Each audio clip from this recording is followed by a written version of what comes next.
In front of me I've got Blackview BV 6600E. In this video I'll show you how to find and manage display settings. In the beginning, let's go to Settings,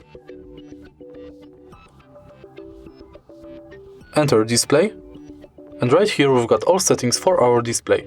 Let's start with the top of the list, where you can change brightness level manually, or enable or disable adaptive brightness. Then you can enable or disable screen portrait orientation lock, change automatic screen off between 15 seconds and 30 minutes, enable or disable night light, change its intensity, enable or disable dark mode,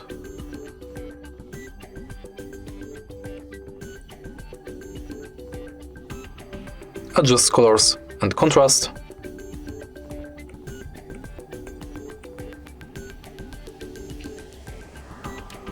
change wallpaper,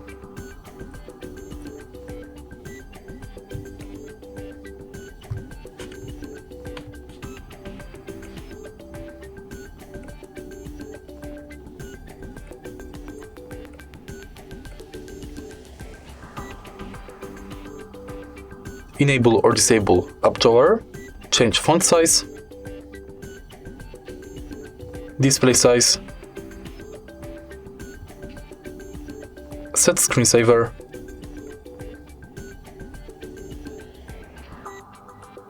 manage lock screen. For example, you can select notifications on lock screen between show all notification content, show sensitive content only when unlocked, and don't show notifications at all. Enable or disable skip lock screen, add text on lock screen, enable or disable lift to check phone, and wake screen for notifications. Then you can enable or disable real-time network speed and hide notifications icon from status bar. And that's it. If you find this video helpful, please leave like, comment and subscribe.